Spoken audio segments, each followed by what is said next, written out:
Ladies and gentlemen, welcome. We are filming here on, I almost said April, it's May. May 12th for the show on May 14th here. And it is time for another 10 Cent Beer Night, the official sports show of 5th Dimension Radio.com every Wednesday, 7:30 to 8:30 p.m. Eastern Time. Here in Cuyahoga Falls, Ohio at 5th Dimension Radio.com studios. I'm Seth. I'm Bob. And Bob, it's good to have you back. I know you had fun last week. How was the golf in Myrtle Beach? Great. Already got next year scheduled already. Awesome. And how was the game? You went to a ball game down there. Well, Pelicans lost. Myrtle Beach Pelicans lost. Was it at least fun? I mean, it's always fun. That was like the fourth, fifth year in a row we've been to a game down there. I did see a no-hitter. Oh, really? But 12 walks. Wow. I mean, so they gave you the whole minor league experience down there, and they do the same thing down there. They do the Rubber Ducks. All in between innings, they have all kind of games going on for the kids. And I got to sit next to a dog. They had a dog night there. $5 dog, get a ticket for $5. You know, a beautiful dog though. I always was concerned if you worked at an event like the, and because Akron, I don't know if they do it anymore, but they did have pet days, and you could do that. I don't know if they do anymore. About if they do at Rubber Ducks games, yeah. Because I know my grand dog's been down there. There you go. Does the staff have to clean up anything out there? Or no, there's certain areas they have to sit in. Okay. You know, we had good seats. We were behind home plate, but we ended up going down the first base line and sitting. They said it was 3,200 people there, but that's what the attendant was. But there might have been 2,000. Don't get me wrong, I love dogs, but I would have a problem like sitting there at a ball game with a hot dog and have a dog begging, or using the bathroom in front of me while I'm trying to eat my hot dog, and they're not supposed to go there and they do, or if they smell bad. I love it. They got a dog. I can't remember what his name is. Well, anyway, he goes out and gets the bats. Oh, the bat dog. The bat dog, The bat dog, yes. Yeah, the guy hits the ball, drops the bat. After the play's over, he runs out, gets the... Because I think it looks like the girl gives him a treat every time he comes back with that bat. You have to. You have to. It's I know, it's pretty cool. It's a different job. I'm not going to say it's difficult because they do it within a matter of seconds, but it's an important job, and they have to do it right. We've seen the scenarios with the little kids in the past where that doesn't work well. So as long as the dog is doing its job, then it deserves a treat. But no, that's good. I'm glad Myrtle Beach. The whole game. Well, not the whole game, because about the fourth inning they took him down inside, and you can go down and get your picture taken with it. And everybody was lined up getting their pictures. Oh, taken nice! with No, that's cool. No, I do like that. But minor league baseball is the greatest. I don't care what they say. It's more. I'm trying to think of how to word it, but because all these guys, they're trying to make it to the big time, so there's that sell with that, but it takes away the commercial from the game. Like you're not there to see the All-Stars, because if you make the minor league All-Stars, no offense, nobody cares. Right. I mean, I was looking back through this was probably 16 or 17 when Akron had the AA All-Star game. Me, you, your brother, and a couple people went down. We saw the Home Run Derby. There's the All-Star game. Well, about 2 years ago, I dug up all those names. Ain't nobody went anywhere. I mean, that's the reality of it. But I think Clint Frazier was there. Yeah, he made it to the Yankees. Yeah, but he didn't really do anything. I mean, Bradley Zimmer was in the Home Run Derby. He was in the Home Run Derby. He made it to Cleveland. Right, but the majority of the list, whether it was they played it in the Home Run Derby or the All-Star game, because some played both, some didn't. They just didn't make the cut, which stinks. But it is what it is. Minor league, it brings the family sense back to it. Not that the big time doesn't. But the big time, you have more people prone to get drunk. You have more politics involved because that's the if Akron loses, it's we at least had fun. If Cleveland loses, well, I would like to see them win at one time when I'm here. Da da da. They've lost. I would love to see them win one when I'm It's a whole different feel. Well, So I wasn't born when Cleveland won their last. Well, I don't think you was. Bob, our producer, wasn't born either. No. When they won in '48. no. You know, so but of course they've been in '54, but I wasn't born yet either. But they went to the World Series in '54. Well, they went in 97, 95, 16. 16. Yeah, I mean, if I'd you like to see them win one. I'd like to see the Browns win a championship too. Of course, the last championship they won, I was a little kid. Right. Well, one at a time here, and unfortunately, we're in a very, very rough spot to the team we thought would at least see the championship this year. We all knew that this Indiana was a team that I said they're it all hot. year. They're hot. I said, You know. and my gut says it's not over. I can see, believe it or not, despite how bad yesterday was, it was. I have never turned a game off at halftime. And thanks to our phones. 80-39 at halftime. Right. I turned it off before that. When they were down by 25 or 27, I said they are playing really bad. This is just our. I was in the car. I turned off the radio, and I checked on my phone. And when I saw the halftime score, and then when I saw the mid-third quarter score, I said I'm just not bothering to pay attention to the rest of this game. No. There's no point. But I mean, here's the thing: is they got a lot of fight left in them. This is a very talented. This isn't the JB Bickerstaff team we saw the past couple I see years. Mitchell had a foot injury. Yeah. He, Seamus from ESPN just reported before we got on air here, he's going to be a game time decision, but Mitchell told the press when he was walking out, I will play Tuesday. When actually they're playing Wednesday. I know but he said, I will be there Tuesday. He was having x-rays done today. Right. Yeah, and I think he just tweaked something and, we can't afford to lose Mitchell. no. We can't afford to lose No. Mitchell. Because I'll tell you what. Oh, it is Tuesday, by the way. It's not Wednesday. So by the time the people hear this, we're either been eliminated or we're going to Game 6. So, Well, when's Game 6? Game 6 would be Thursday. So yeah. So yeah, if you're listening to this, the game hasn't happened Hopefully yet. next week we have some good news. Let's put that on. Right. So here's the lowdown. By the time you hear this, Game 5 has already been done and completed. Thursday on ESPN, it will be at Indiana, and then Sunday will be back at home in Cleveland if there will be a Game 7. I am thinking there's going to be a game, because I just have this gut, because this team, and yeah, I'm in partially denial too. And though I'm not in denial of what the Pacers can do, because I knew, we were talking about Kenny Atkinson all year, which, by the way, he won Coach of the Year since our last 10-cent beer night, so congrats to him.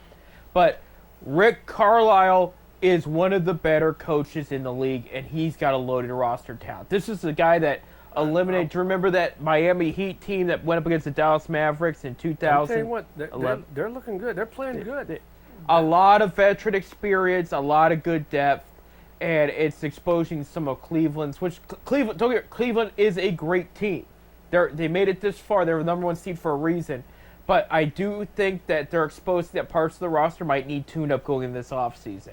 And I hate saying that, but that's... Well, I'll tell you what, I see the middle. It seemed like it's been breaking down. These guys are going right by the guys in the middle. Right. I mean, they're going right by them. Right. And the defense needs to step up a bit. I'll say offensively, too, because, they'll hit shots, but what's irritating me is we're falling back into the one-dimensional offense again. With the guy getting in the ISO and then trying to pass it out to a guy wide open. All right. With LeBron James back in the late 2010s, that made sense. Because if LeBron's going to drive, who's going to stop him? And if you step in the way, somebody's open. That's why that makes sense. This team, that don't make sense. It was moving around the ball until you find the best shot all the time, and they're slowing down on that. I said, why are you slowing down that? That's when your offense is at its best, and you're finding the best looks. Yeah, look, what was it? Is it Garland with the toe? Yeah. Well, he looked kind of slow yesterday. Yeah, I know the toe's probably bothering him. Tape the sucker up and go out there and play. Right. Well, and he's muscling out. I know. Tonight, for example, and I'm bringing this up because there's potential upsets galore right now. You have Boston down 1-2. They did win the other day, so that they cut the lead down. But New York took a 2-0 lead there. Minnesota's taken a 2-1 lead against Golden State. That's kind of expected, especially with Steph Curry out. OKC and Denver are tied at 2 now. Yes, Denver's been very good against OKC in that series so far, and that's tied at 2 there. And yeah, that's it. That's all you have. And the Pacers are the only ones with a 3-1 lead, unless the Minnesota Timberwolves win tonight. But Cavs got to get it together. I mean, they got to. I mean, Well, if they play like they did last night, oh, they'll never win another game if they play like they did last. That was. it's over. You're right. I mean, the series will be over, and But it's typical saying in Cleveland, wait till next year. You know, and that's going to start so much politics in the offseason too, because this year was so good. If it ends on this note, it's going to be. And I'm not, again, I can't stress. I told everybody all year round from from week one when they played Indiana on week one. Okay, their third or fourth game. This team is going to be up there with Boston. We have to watch out. I said that from the very beginning, and here we are. You know. And I think Cleveland did know what they were getting into, but I don't think they anticipate how many shots they were going to miss yesterday too. They missed a lot of 3-pointers. Yeah, they did. And the series is getting more physical, but you're now coming at home. You got to protect home. You're 0-2 against Indiana at home. Well, I don't think they beat Indiana at home in the season. I don't think they did. Because they beat Indiana once, and that was early. That was that week one I was telling you about. And then I don't think. I think they're 0-4 in Cleveland. 0-5 0-4, I think it is total. in Cleveland. In Cleveland against Indiana, yeah, it's. Indiana's a good team. I did see Ariki sitting the bench. There you go. Yeah, Enrique. Well, he wasn't in uniform, no, but he was he was down sitting on the bench. Absolutely. But you said something about two-way players can't play. There was one team the other night that had a two-way player that came in and played. It wasn't for Cleveland. It was some for another. It was another team. So two-way players can make the roster as long as that their name's on the roster. Huh. So I can't remember what game it was, but I was watching a little bit of it, and they said so and so, just coming in, two-way player out of so and so, and I'm like, well, I thought the two-way player wasn't allowed to play. But there you go. We got some minor breaking news here because this is going to be a change up here. Browns have signed safety DeMonte Casey. Okay. He's going to probably be in the talks for the starting lineup there. I wasn't going to talk any Browns, but this just came in. He had 7 interceptions in 2018 with the Atlanta Falcons in his second season and was one of the top leaders that year in interceptions. He played for Atlanta from 17 to 20. He played for the Cowboys at 21. He played for Pittsburgh the past 3 years. So Steelers leaving to come to Cleveland there. So that's going to be your new probably your new starting safety next to Delpit. I'm guessing. But so that just came in. Yeah, there's still good free agents out there. We'll get to more later, but I just want to throw that one out there since that happened while we were on air. But yeah, as far as the Cavs, it's just you look at Game 3 and how perfect it was. Not only did they hit their shots, but their defense was as glue, and they were tight as glue. Excuse me, and they rebounded so well. If they played defense and rebound like that all the time, they wouldn't lose a game. That's just how well they played it, And I understand Indiana missed their fair share of shots, but that's going to happen in the playoffs, I am seeing, and this is kind of a compliment to the league right now. This is not just the Cavs; this is other series too. I'm seeing it get more physical, like in the '90s, where they were beating the hell out of each other and. You had a good physical game the other night. Yeah. I mean, Indiana was blowing them out, and they were still physical. Right. I mean, it was hitting. I mean, look at that time. Who was it? Hunter. Yeah. Hunter went over and shoved that guy because he got hammered in the groin. Yeah.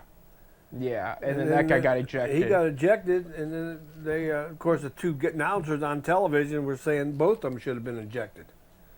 Right. I mean, but I don't think so. I think because every time Hunter came in, then the boos started. Right. Yeah. No, Hunter he got technical fouled for rightfully so, but for defending himself, I'll say no. Well, I know that Barkley is with you. He defended himself at the halftime, but The other ones all said that he should have been thrown out along with the what's his name. So, They've played the game too. Barkley and Shaq and all them can't talk. I mean, but once that happened, all of a sudden the whistle started blowing more and more and more and more. They was going to control that game. right. They seen it happening. Right. Referees said no, they ain't going to happen again. I mean, they started blowing whistles. There was calls that shouldn't have been called. They were saying that too, but because it was close, they wanted to stop it before it started. Right. So- Well, the game wasn't close. I'll tell you No. that much. No. But We need this. We need this win Tuesday night. yeah, I mean, if not, there's gonna be there's gonna be a lot of questions. There's gonna be a lot of politics, and I wasn't gonna bring it up. I'm gonna bring it up now. CBS has already tagged the Cavs as the top team to get LeBron this summer. I mean, and if they lose, I'm telling you, if they lose the series in Indiana, the conversation's going to happen. he's coming I mean, back to it's- Cleveland to retire. I'm telling you know. right now. But I've been saying that all along. it's tough to tell what's going to happen because I always agree. I sometimes agree with you on and it. Bronny's coming with him. Bronny's under contract with the LA for 3 more years. The issue is one, he's gonna be 41. Don't get me wrong, he played very well this past season. He played very. He's gonna be 40. He might just gonna come play one game and retire. He's coming back to Cleveland. I'm telling you. one game. Oh, he would play more than one. Well, If he would have come back, then it would be to win one last championship and then go out in the sunset. he probably wish he was with the team now. That's the speculation. They said that he would fit well. It's just they said they're going to need to trade some guys because he's not going to take a pay cut. And it's like, well, look, he's 41. They got a good thing going. Take a pay cut. You getting how much he's getting now, plus his endorsements. and Oh, stuff. he's all right. He's a billionaire. He's a big- He's a bit. If I were him, and again, this is easy for me to say because I'm not LeBron James, but if I was and it was about winning one more title, I would take a major pay cut to go to Cleveland, and because the pressure is going to be off of you too. Because yeah, all right, he's there, but if he's heavily guarded, you have Donovan Mitchell, Darius Garland, Evan Mobley, and Jared Allen, who I don't think they would trade any of those guys to bring him back. No. But I do think you're going to see some moves clear. I know you're going to have a fit, but let's pretend they lose Tuesday, okay? It's all over. Who's gone, all right? I think Dean Wade and Isaac Okoro are the first guys on the list. They disappear come playoff time. They have every year, and near the end of the second half of the season, they dip in production. I think that they're going to move them, and then they're going to get some cap space to make sure they keep Ty Jerome and maybe get another big. I know Naz Reid from Minnesota's name's been dropped as a possibility as far as a backup there, and they're going to promote Amani Bates to have a bigger role. And he still owns his home in Bath. oh yeah, So yeah. So I mean, he has a place. I know his mother probably still likes it to herself right there. At home, But I watch the Game Show Network. Okay, we'll go. Yeah. And they got called The Drop, a game called The Drop, and at the end of it, it says Maverick Carter production, produced by LB something. So he's producing game shows. Oh yeah, I've heard. Yeah, he's gonna get into the movies too, probably when he hangs it up. I just thought that was kind of, There you go. Here you guys, Well- Macker boys. I don't want to talk Cavs off season yet. Let's go Cavs. We got to take a break. When we come back, we'll talk about the Guardians week. Kind of a weird up and down week for the guards, but we're going to talk about that plus more. Stay tuned.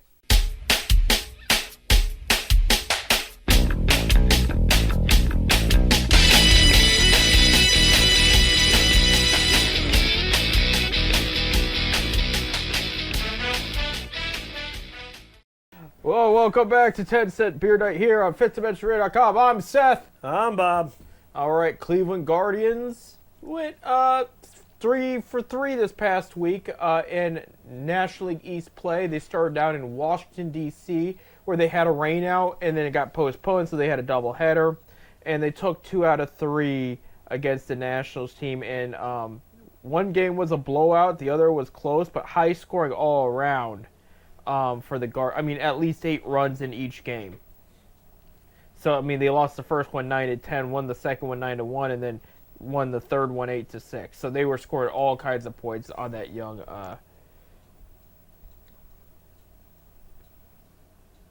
On that young nationalist. Nationals, yeah. I was about to say National League. I just don't know because they are. But they didn't play that National League. They played the National League East. But worse than the Nationals. Don't say Senators. You wasn't around when. No, I was not around. You for wasn't that. born when they was. Or Senators. the Bullets. The Washington Bullets. You can't say Bullets. Politically incorrect. That's why they became the Wizards there. Yeah. Then they came home and played the Phillies. And the last time they played the Phillies at home, there was a great crowd. I don't know how it was this past weekend. I mean, that was one of their best crowds in years. The last time the Phillies came to Cleveland. Well, Cleveland is probably not wishing Philly comes back anytime soon. They did beat Philly the first game 6-0. So Philly then hammered them the second game 7-1, and Philly then shut them out with Zach Wheeler 0-3. He's still tough. I didn't know he was second in the Cy Young voting twice. Yeah, he's the top paid pitcher this season. Yeah. Yeah. I did hear that. They were talking about that. I mean, and He's pitched well. I'll tell you what. What's it? Ortiz. Yeah. He pitched good too. Against it was 1-0 until the guy hit the home run off of Smith. Right. 2-run home run off of Smith. They both pitched well. It was a pitcher's duel yesterday. Unfortunately, there was no hitting on Cleveland's end on that one. Yeah. You know what? They start off where they left off last year. They lead the major leagues in runners left in scoring position. That's not good. Yeah, you want to change that. They still lead. They lead. They led last year, and they're leading it this year. Yeah. Well, by the time you hear this show, they're going to be done with the first series, but they are wrapping up one with the Milwaukee Brewers. As you're listening, they actually did wrap it up. So we don't know the results to any of those as we speak. But that's going to be a tough one. They'll be at home, though, but the Brewers are going to give them a good fight. I mean, if the Brewers are not quite the Phillies, but, I mean, it should be a good series here. And then they head down, Bob. They're going to Cincinnati for the weekend. They're going to get to see Terry Francona. Yep, in Cincinnati. MLB Network did pick up the Sunday game for 140. And the Battle of Ohio starts this weekend. And of course, they'll play them again in Cleveland later this year. And then before our next 10-cent beer night, they'll be starting a series in Minnesota against the Twins. And that's a team they've been played very well up to this point against. And I think Twins right now are the worst team in the American League Central. But they just won 8 in a row. Yeah, I mean, they're taking a turn. Back up to 500. Yeah, so they're taking a turn, and all of a sudden the whole division is looking solid. Well, except for the White. I forgot about the White Sox. I'm sorry, Minnesota fans. I do apologize. I forgot about the White Sox. You're not the worst team. White Sox ain't the worst team either. In the American League Central, they are. Yeah. We'll talk about that in a. Yeah, I know. We'll talk about that there. But interesting discussion I want to have before we talk about our standings and our player breakdowns. I don't know if you heard this, Bob, but there was some interesting news released last week in D.C. Okay, and Guardians officials have not confirmed or denied the report, but I guess while they were in D.C., there was a meeting with Rob Manfred, and in that meeting they discussed the idea: would the league get behind the team about bringing Chief Wahoo back to the uniforms? I heard it. And Manfred left leaning towards saying yes. But not official decisions made. And this is very interesting here. Because this was, remember before the name went, the Chief was the first thing to go. And now Chief's back on, here's where the question happens. Is it going to be on Guardian uniforms? Or is it going to be on Retro Night Indian uniforms? Because this is what they did for the Commanders, is they said retro alternative jerseys that are Redskins, with the Redskins logo and everything, but nothing says Commanders. Is this the same thing, or are they bringing Chief back for the Guardians? But the fact... I did hear something about it, but I never really paid attention to it. But the fact, these are, there was multiple sources that reported this. I mean, ESPN is not. But was it the Dolings that went to Manfred? It was. They said ownership in the front office talked to Manfred about. Yeah, I hope they do bring Indians back. I still call them the Indians. Right. I mean, But I mean, that would be the setup for all that, because it's like you're bringing back Chief Wahoo, but I'll be honest, as much I don't mind, because at the end of the day, Chief, we've talked about several times on here before in the past. It's been a while, but he was a goofy caricature. He was supposed to be just friendly. He wasn't supposed to mock anybody, but he is goofy. He's got that big. Anybody on the YouTube can see if I'm you wearing want to a. check about, go back to the 40s and the 50s. Wahoo. Yeah, he was. He had the big old nose. I mean, he was very graphic. Yeah. This one's a little, a little more tamed. I think the only thing incorrect about him is he was technically a brave because he had the one feather. He didn't have the headdress, right. And the headdress is the chief. Well, the Braves are still there. Yeah. But I bring it up because like this is an interesting move to bring to the table right now. Is what I'm trying to say. And, we don't know how much longer the Dolans are going to have the team. There's been rumors about them moving on from them. And and we do know, Bob, they sell Chief Wahoo still at the Progressive Field. I'm wondering if the sales for Chief are much more solid than anything regarding. I don't know. I don't have nothing that says Guardians. All my Right. stuff are Indian stuff, and if I go up to the Indians Guardians game, I'll be wearing Wahoo. Right. Because I'm not buying the Guardian stuff. About at least half the fans that go to those games are wearing Indians the entire time. I see it. Yeah. You see it in the stands when the television shows the people in the stands. They're wearing Wahoo hats. They're wearing Wahoo shirts, Indian Right. shirts. I mean, Right, see or it? anything Indians from the Black Sea from the 2010s. I mean, which I know it was there before that too, and a long time ago. They brought it back, but that's where it's sold. I did see a guy the other day. He had the Crooked Sea. The Crooked Sea From the yes, 70s. From the 70s, yeah, He was in the stands wearing it. exactly. So, but I find it interesting this conversation's happening now, and the fact he's leaning towards agreeing to it. And because Personally, I don't think Manfred has any say in the matter. It's up to the ownership. right. If they named the team, it's their team. I think they want him on the same page because of how the look he'll be in the league. Because here's about, I don't see it as a bad look. I grew up on Wahoo and everything, and again, it wasn't meant to be offensive. But the native folks, they had an issue with Wahoo. Those that had an issue, the vast, and I was saying 99% of them did not have an issue with the Indians' name. So the fact that it's Wahoo that's getting brought up out of everything, I find interesting. The Cleveland Indians were named after an Indian, Right. a Native American Indian, first Native American to play in Major League Baseball. Right. He was named Lou Satchawaj, whatever how you pronounce it. It's a tough name to say. Yeah. I mean, he was a Native American Indian that played for He played for the Cleveland Spiders. Right. And in 1912, when they changed they decided to make the name it after him. They named it the Indians. Right. Right. And it's been since when the Gardens take 5 years ago, 4 years ago. How long? It's 2022. 3 years. This is the fourth season under the Guardians. So it's been name from 1912 until 2022. They were the Indians. Right. Right. 110 years. And I think the other thing people don't talk about with the Indians name and bringing that up is one with Louis Satch. That's what I call him for short. He was so touched by the Cleveland fans because baseball meant so much to him. And they talked about stories about him hitting game-winning or game-leading home runs and the fans chanting his name and him tearing up to the base. You go down there to the memorials they got set up for all the players. I mean, he's one of the first guys you see in the plaques. Yeah. I mean, he's pretty much over here, and everybody else is over here. I mean, and on top of that, because there's been myths about they were called the Indians because it was a hot name at the time. Because the Boston Braves had won the World Series. The Redskins, who also originally from Boston, I don't know if a lot of people know that. what, Redskins. Yeah, they started in Boston and moved. I thought you were talking about the Reds. No, not the Reds. The Reds did go to Boston. That's why they're Red Sox.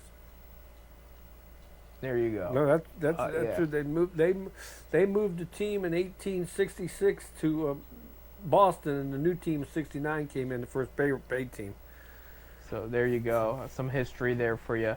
But it was also named for the heritage and culture around Cleveland with the natives, partially because a lot of people don't know the story about, when Lewis played for them. A couple other Indian players were recruited by Cleveland and brought on the team, and there was some racism by the opposition, not all the time, but some, where they're like, well, why don't we just call them the Cleveland Indians? Look at all these Indians out here. And they went, Well, okay, Another one that played Major League Baseball we'll just name it that. was Jim Thorpe, Yeah, and he was Native American. yeah. But like my point being is, they said, yeah, we could name ourselves that, and we could do it with pride. So they always kept that name, that heritage, that attitude. That's what it all meant at the end of the day. So, I mean, I know people probably have listened to this show multiple times. So, like, they're talking about the name again. It was a critical decision. It really was. It was an unnecessary one. Is what I felt like.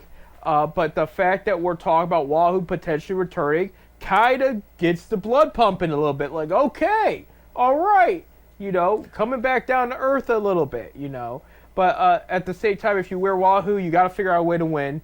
And this past week, it was okay. I mean, they beat the team they were supposed It's early. Yeah. It's And Philly's a good team. Philly's a good Philly's team. a good. Harper's tough. Of course, we held him almost hitless. He only had one hit the whole Right. series.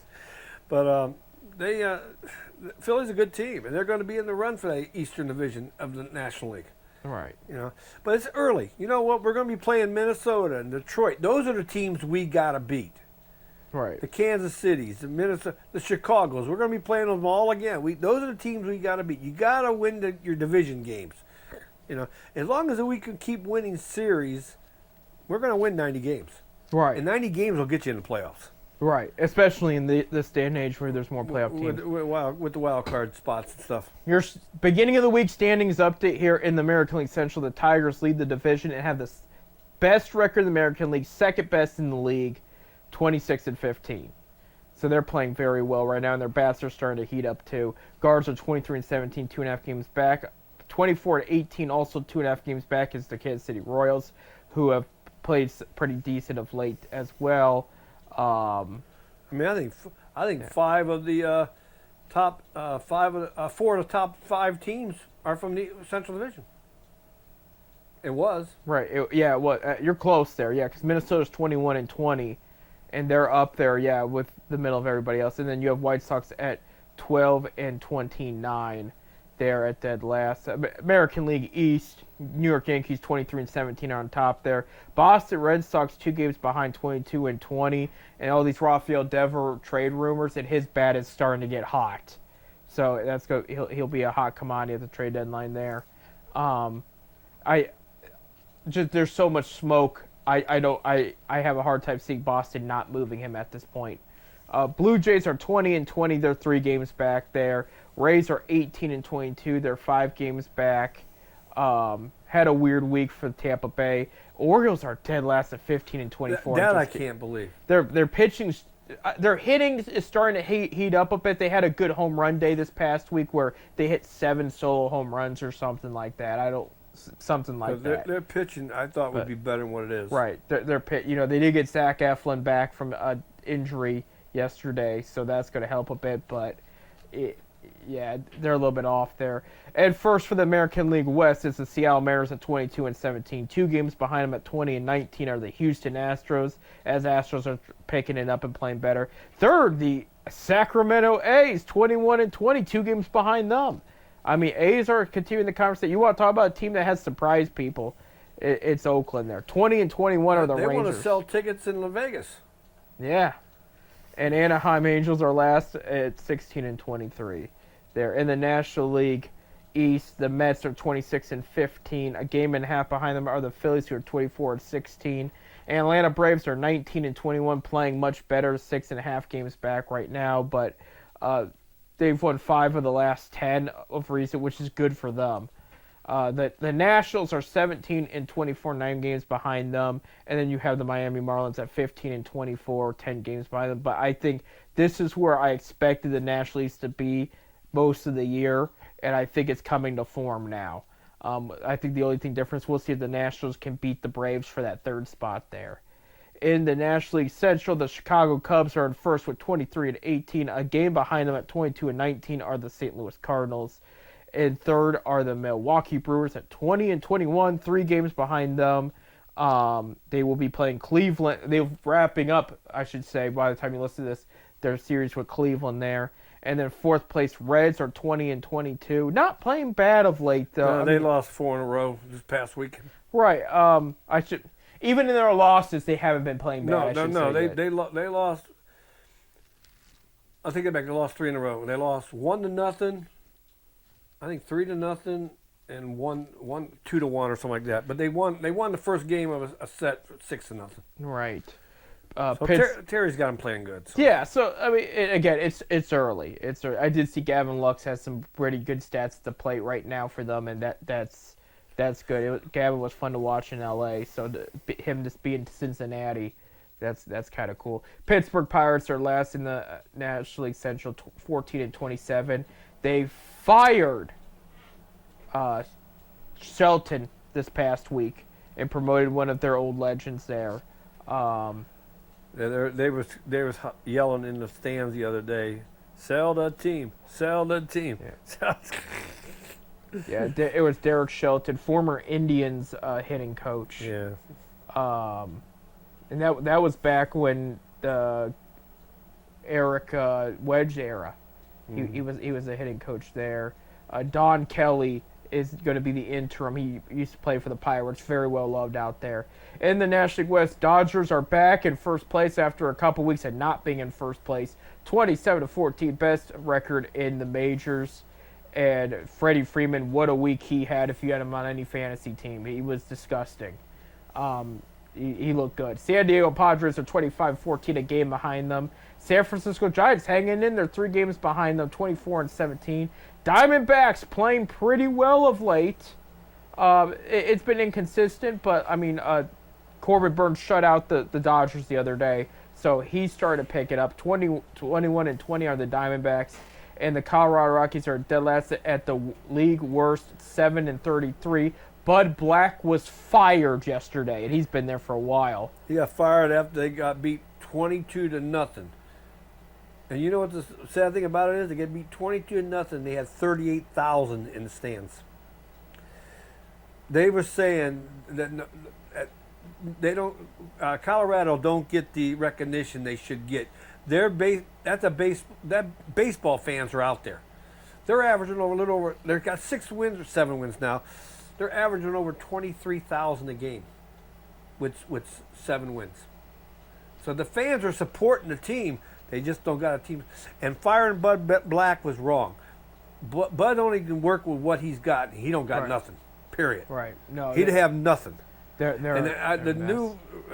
The intern manager they got, they said his name. He's going to have the same problems. So. Right, absolutely. We got to take a break. When we come back, we'll talk a little Browns. We'll talk a little everything. WNBA starts this week. We'll mention a little bit of that too. All that and more. Stay tuned.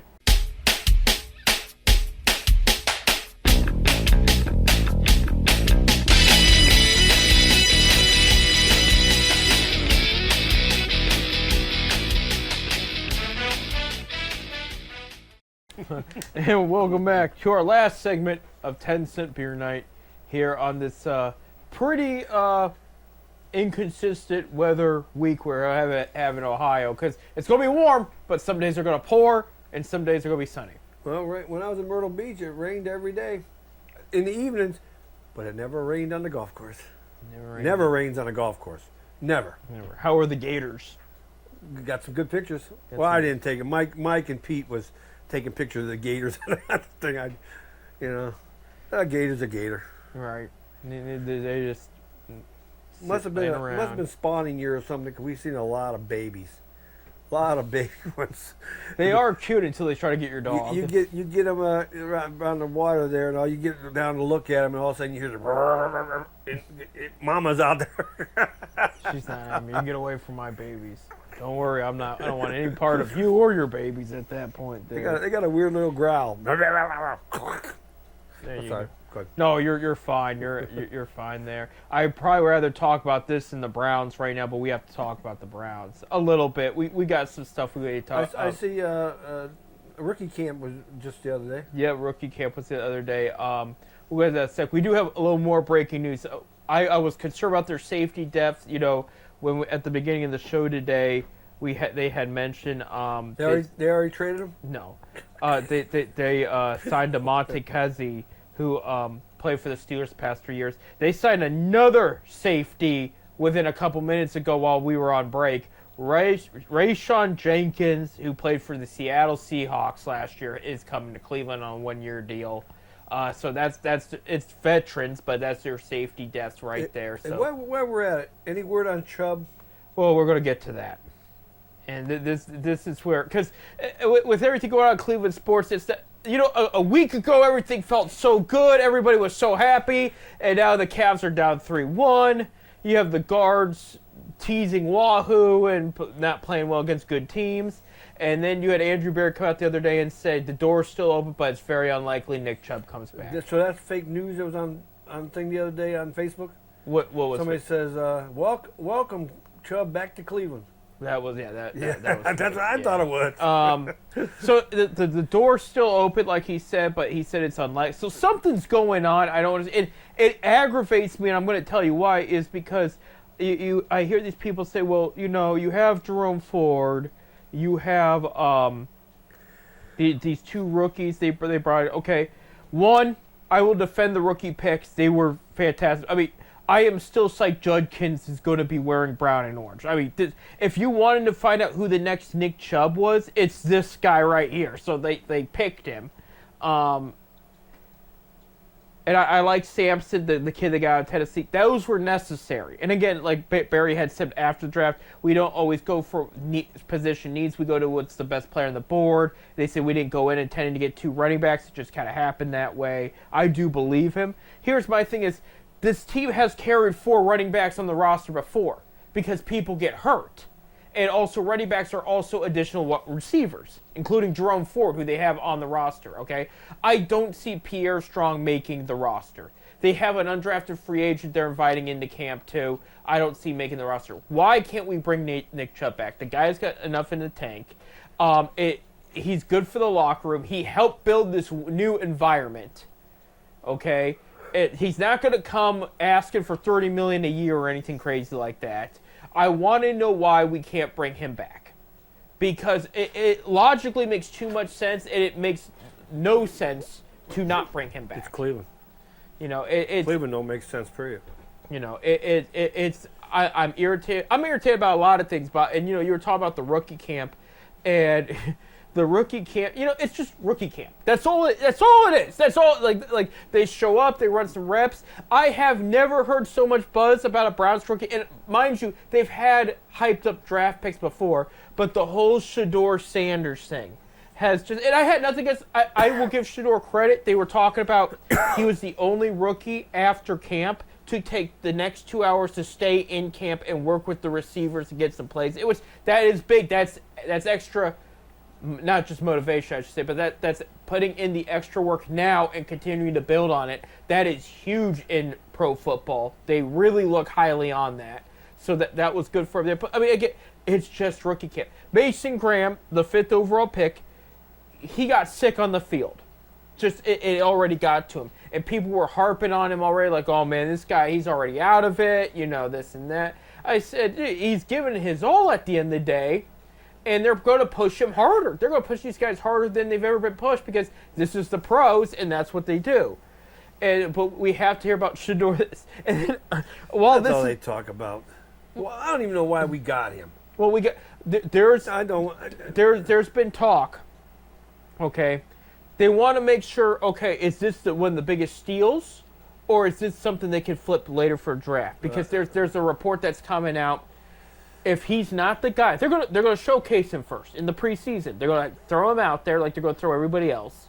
They're gonna see what he does, and they said if they feel he's not the fit for the future, they said between the end of preseason to trade deadline, if they have a dire need and somebody's looking for a quarterback, they're gonna throw him on the table and see what they can get. But I just when I You know, drafted 2 quarterbacks when you got 2 veterans, what the hell? now it gets interesting because over the weekend, Derek Carr retired. And he's with the Saints. Saints were banking on Carr coming back. They were because I don't know if you've seen the Saints quarterback room now. It's 2 second-year players, so they were rookies last year, and a second-round rookie this year. So there's a rumor they're looking for a vet, and there's a rumor they could talk to the Browns about Kenny Pickett because they want a vet. They don't want another because they got 2 young guys already. They don't want any more. Well, I can see him going for Pickens, but right, you know they better not get rid of Flacco again. No. And That they ain't said gonna happen. he's there to compete. I really believe that's why Myles Garrett signed, because he knew Flacco was coming back. I really believe that. I think they told him we're going to have a vet for you, but we're also going to draft somebody. So, but yeah, I think they told him worst case scenario Flacco will be here. I really believe if Flacco was here last year, we would have won at least 6 more games. You get Nick Chubb, you take the pressure off of Flacco. That's the other part I don't get. Going back to that argument there, but anyway, about the Shedeur thing, this is where it's starting to get me. So they drafted Dylan. I'm already losing his name. The kid from Oregon. Dylan Gabriel, yeah. They drafted Dylan Gabriel before Shedeur. They drafted him in the 3rd round. They loved Dylan Gabriel, so he was second to Cam Ward, the first overall pick on the Browns quarterback draft list. Okay, they're really sold on this guy. This guy has been nothing but hated on since he's been drafted. I mean, it's been. I'll be honest, when they first drafted, I was upset. I looked at some film. I said, well, right now it's not my decision. So if they're right about this, I'll throw my hands up and be a fan. But I wasn't going to be like, oh, I don't want him here. Like, get out of town. I don't want him here kind of attitude. I just hope he's not another Johnny Manziel. Shedeur or Dylan? Shedeur. Shedeur, yeah. The thing about Dylan is... Dylan's small. Yeah. He's 5'11", but people have been putting him down since then. They caught a reporter on camera. He was interviewed, Dylan Gabriel. He gets off stage, and the reporter's mouthing, I'm taller than him. I'm tall. Like, he can't believe it. But he did in front of all the cameras. He's a small guy. I mean, yeah. But on top, so he's getting no hype. He's a 3rd round pick, mind you. And he was a winner in Oregon. He's getting no hype, and they do a rookie photo of just the picks, not the undrafted guys, just the picks. And they said, okay, guys, give us a pose. We picked, how many? 7 rookies, and 3 of them in front of Shedeur and Dylan do the Shedeur Sanders watch. They're like, and they're all laughing, looking at Shedeur like, hey, your thing. And Dylan Gabriel's like, dude, like this guy, he can't win. He gets drafted. The best thing that's ever happened to him. And the guy that gets drafted 2 rounds later gets. I think he's going to be. He's not tall, but I think he's going to be a better quarterback than. That's how they feel. They said he's accurate. He's on point. He's smart. He reads the field well. He's got the feet. He's another Baker Mayfield height-wise. He might be. They're leaning towards like a Russell Wilson story. Russell was shorter than Baker. I'm talking about with Cleveland guy, because everybody seems to say Baker couldn't see over the line and couldn't do this, and Watson was only a 1/4 inch taller. I mean all that, and his name's still there. They're talking about if they were to trade, it would be Kenny Pickett, because they said Watson's in the weight room, so he's there somewhere. Watson will not be back this year. I'm telling you, he will. He might be on the roster, but he will not be back this year. Yeah. The quarterback room, if you were to take a picture of the 4 guys, it would be Shedeur in the middle there with all the attention. Everybody's like, hey, look. All the Browns fans pointing to the back to Flacco, who's standing there above everybody else. You'll have Dylan Gabriel not getting any attention. You'll have Kenny Pickett on the other side where the Browns are like, yeah, I forgot we had him there. And you look behind the scenes of the picture, in the weight room, in looking out the window, all mad as hell, is Deshaun Watson because nobody's talking about him, and he's getting paid more than all those guys combined. Yeah. Well, he might be smiling and looking out that window too, because he might be getting a good massage. I knew you were going to say that. Yeah. Speaking of that, the Ravens cut Justin Tucker. Right. So, I thought you might have brought that up last week. Yeah. Did you bring it up? No, I did. He got cut between he got caught because of massaging. Right. Inappropriate. Ravens drafted a kicker, so we kind of saw that coming there. But But we need a kicker. I'm willing to give what's his name? You're talking about Justin Tucker. Just bring him into camp. I will tell you I'm sure Watson has some good stories to tell. Rodrigo Blankenship, who used to be with the Colts, he's bounced around, but he's in the UFL. He's 6 for 6 in the UFL already. So that might be a guy to look forward to. But yeah, I will mention. So Browns rookie minicamp is over. So now they're doing undrafted free agents. They're going to bring into regular camp in the preseason. The Browns, they drafted the tight end out of Bowling Green. They invited a bunch of MAC kids. They signed one this morning. Okay, former Kent State wide receiver Luke Floria. He was pretty good. He went to Mentor High School. He was pretty good. He's going. The Cavs are bringing him in. He's going to have a legit tryout there.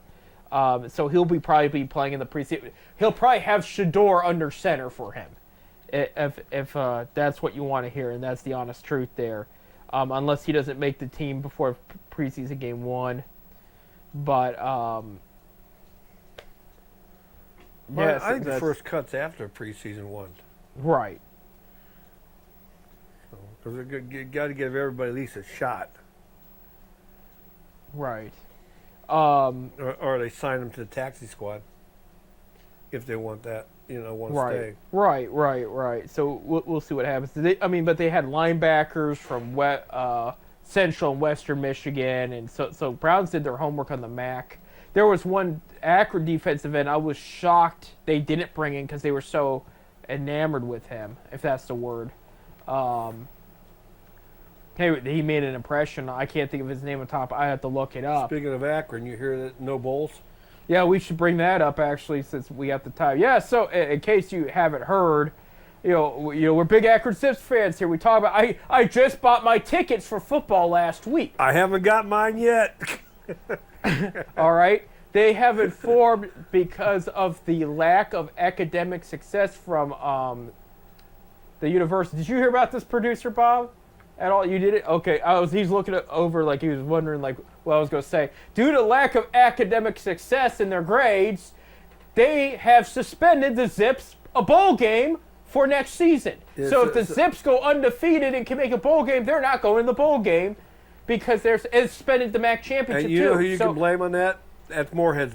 Yeah. That's Moorhead's fault for not keeping up with these kids' grades. Right. That is the head coach's fault. That's the coach's fault, right? And they gave him chance because remember this is also the end of the last guy's term too, Arth. Because it's the past 3 seasons, and let's see, Moorhead's had 2, right? Yeah. So yeah. But Moorhead should have been looking at those grades. Right. So this is crazy because the Zips team is trying to take it up because they need to take it up a notch. His job's in jeopardy. Now I think his seat got hotter because of this. I'm gonna tell you what. If they go another 3 and 8 or whatever, yeah, he's done. He's gone. Yeah. We'll have a new coach. Well, they won 4 games last year. Well, but okay, if they win 4, they better win 5. I think they went undefeated at home too, or did they lose 1 at home? They had a good. I think they lost 1 at home. Lost 1 at home there. Okay, I could. They had a good home record last year. If they lose to Kent State. Yeah, I will think the program. I told you. Don't say that. I got my tickets last week. They did bring down the price. So that. You ain't getting nobody there. We were trying to say without saying that. If they have, well, they say the attendance is like 17,000. Because that's the season ticket holders don't come anyway. Are the people that buy? Well, you didn't go at all last year. I didn't go at all last year, and I had season tickets. But they count the season ticket people in that. Right. But you know, and corporate sponsors, you know, they probably buy up 150, 200 tickets at a time Right. and give them out, or I mean, but because they got to stay in Division One, they have to average 17,000 a game. They Right. have to. You know, and I know. We go to the games. There ain't no 17,000 there. You know, No. it's a beautiful stadium. You know, it's cheap entertainment. I mean, you get the Hey. tickets for what? Well, there's going to be 6 home games this year. You can go to the door for $20 or $22. yeah, but you can get the season tickets for what we get. What is it? I paid $75. $75. You're going to see entire 6 package. games. So that's $10 a Right. game. Right, and you got Over 6 10. this year. You do have Six six home games. Yeah, including Wyoming is coming to town. That's on a Thursday night. right. That's on a Thursday night. But it's Wyoming. I mean, I'll probably end up buying them. yeah. I told the guy I'll let him know by August. You know, Right. so I'm going to give them one more chance if this doesn't. Let's say they have a great home stretch. Let's say they win 6 games next year and no ball, they retain Moorhead. I'm willing to buy again because they're showing progress. But the issue happens is for Moorhead, let's say the unthinkable happens. He wins 9 games and he can't go to the MAC championship. That's where it gets embarrassing. well, he could probably go to MAC championship. They're suspended the MAC championship too. Are they really? Yes, that's in the geez. rules. Yeah, I know the bowls, like the Potato Bowl and the. They can't go. They can't go to the MAC championship. It was in the report. Yeah. So Damn. real quick, we got less than a minute. WNBA starts this weekend. We don't have the Cleveland Rockers yet, but it's going to be an interesting season there. Go Caitlin. Yeah, Caitlin Clark and Indiana Fever loaded up this offseason. So, and she's been getting on her vets too. So I expect Indiana to make a charge for that championship there. Go Caitlin. You still have New York, who also had a good offseason. Las Vegas had an interesting one. They traded away one of their better who won players. the NBA? Who won a WNBA championship last? Liberty did. Liberty. Yep. Well, that's who the Fever opens with. I mean, that's the first game of the season is Liberty versus the Fever. It's going to be a good one. Caitlin and versus Sabrina. ESPN's carrying the game. So. Right, absolutely. And then you'll see a Jaya Wilson and the Aces try to make a comeback to try to win the title on their end. But it should be a fun season for the girls. I know we don't talk a lot of WNBA here, but I did my We will team. be pretty soon. Yeah, I mean, when the Rockers get when here. the Rockers get here there. What was it 2028? Yeah. Yeah, it's a couple. you We go, got so- a couple years. Which is perfect because I think Caitlin Clark's a free agent by then, and Dan Maybe Gilbert she'll- pays maybe up. she- That's maybe what I she- mean. maybe She she'll come likes to Cleveland. Cleveland. Yeah. Cleveland reminds her of Des Moines, so I don't know if that's a good thing or a bad thing. But if it brings have Caitlin you Clark, been to Des Moines? no. Nothing nice to say. Well, we are out of time anyway. Ain't nothing so- there. It's nothing there. We're out of time. Thank you, Bob. Thank you, producer Bob. You guys take care. And we'll be back next week. I'm hoping we're talking more Cavs playoffs, but either way, we'll be talking. We got the guards. Of course, we got full baseball season. We got the Rubber Ducks. We didn't get to talk much about them this show, but we'll talk about them Yeah, more they're still later. leading the division though. Yep, there you go. Plenty to talk about there. So, hey, with that being said, I'm Seth. He's Bob. And guys, go Cavs. Regardless what happens, go Cavs.